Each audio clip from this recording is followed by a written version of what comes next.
You see the ONS data that came out a couple of weeks ago that said for the first time ever since records began, 50.1% of women are childless by 30. So there are more women without children at 30 than there are women with children. The first time ever. Well, so this is, somebody clipped a part of one of my podcasts, I believe it was, where I was talking about what our society does to 19-year-old women, or 18-year-old women, 19-year-old women. We just lie to them all the time. You know, the first lie is, there's nothing more important than your career, more or less by definition. So that's the first lie. The second lie is, there will be nothing more important to you in your life than your career. So that's the second lie. And then the third lie is, there should be nothing more important in your life than your career. So that's the third lie. And then implicit in that is the idea that children are a burden, and that the idea that women should have children is part of the oppressive patriarchy and should be resisted. And who are men to tell me what I can do with my body? And hey, fair enough, and et cetera, et cetera. Now, I've worked in female-dominated occupations my entire life. For example, I worked as a daycare worker way back when, that was like 1980, something like that. And there were no men doing that, but I really liked kids, and so that was fun. And I worked for social services in Alberta in the child care department, and then I've been working as a psychologist, either training or as a psychologist since then, and that's been a female-dominated enterprise increasingly as the years went by, but even when I first entered it. So I'm in the post-female in the workplace generation firmly. I never experienced the world except as that, and so I've watched women progress through their professional careers at every level of attainment, from the lowest to the highest, and observed what happened, and relatively, I would say, bias-free, because I didn't know. And what I've seen is that as women progress towards their late 20s,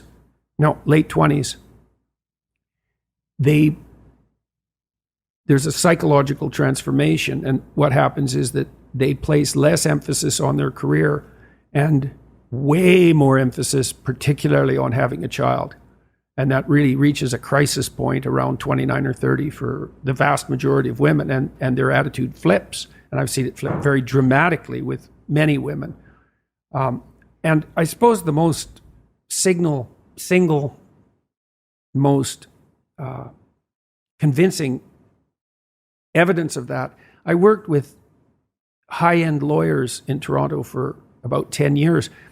I was part of an organization. We went to law firms, high-end law firms, and said, send us your most productive people, and we'll help them iron out whatever wrinkles there might still be in their life. And the advantage to them is that things will go better for them, and the advantage to you is they'll be even more productive. And there's a good management dictum, which is pay the most attention to your most productive people, because they're bringing in the bulk of your revenue disproportionately. And so I worked with men and women who were at the peak of their careers in a very difficult enterprise.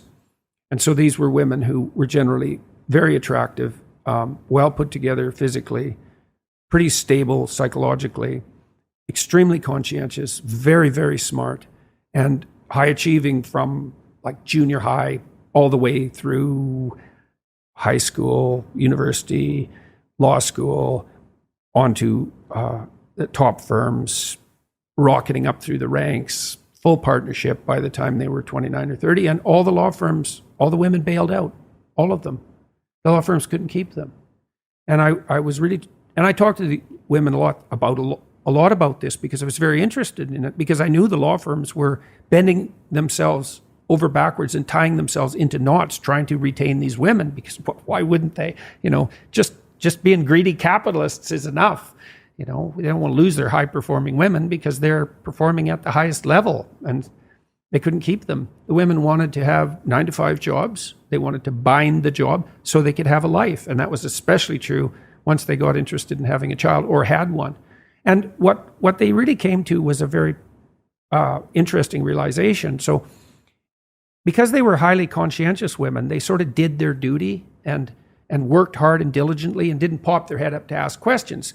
They're in junior high, they got the best grades. They were in high school, they got the best grades, and so on, all the way through, right till they reached partnership. But that's sort of an apogee, right? You hit partnership in a senior law firm, it's like you're at the top of your profession.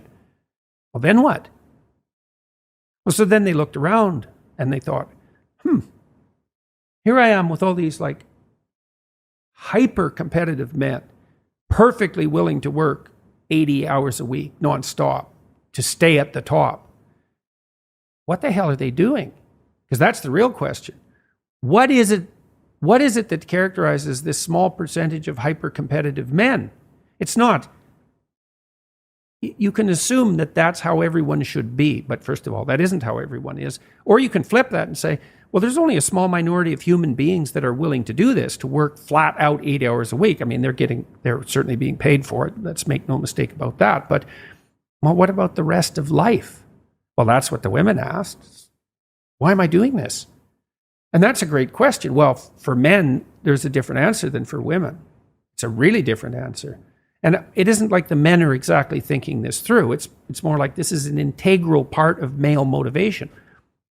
The more successful you are as a man, the more women like you. But the problem that you have now is that as women are getting better educated, with more employment, more status, more prestige, they compete themselves out of their ability to find an attractive mate. As women raise up through the dominance hierarchy, and this is... Competence hierarchy, sorry. That's okay. Who's going to tell women the equal access to opportunity that you have recently just acquired? Actually, what that's doing is it's making it more difficult for you to find a mate that you're fundamentally attracted to. Yeah, well, it does a lot of things. I mean, it does provide women with a lot more opportunity on the economic front. It does decrease their dependency on their mate in relationship to economic security. And educating women, countries that are willing to educate women, that's the best predictor of their future economic success. So if you look at developing countries and you want to find out what about a developing country is most likely to predict the fact that they will continue to thrive economically, it's their attitude towards the education of women. And a couple more things. Women's educational status predicts their children's educational status, but men's educational status doesn't. So that's also an important multi-generational effect. I released a video. I was going to conclude that other story. I released a video, or someone released a clip of me talking about some of the things we just talked about.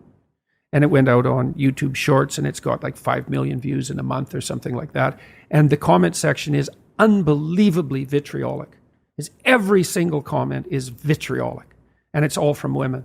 It's like, who is this old white bastard telling us what we should do with our bodies? And I wasn't being judgmental. I was just saying exactly what I said to you, which is, well, I've watched women over the entire course of my life with, I would say, an affectionate eye. I love my sister. I love my wife. I have a daughter. I love my mother. I'm pretty happy about women, all things considered.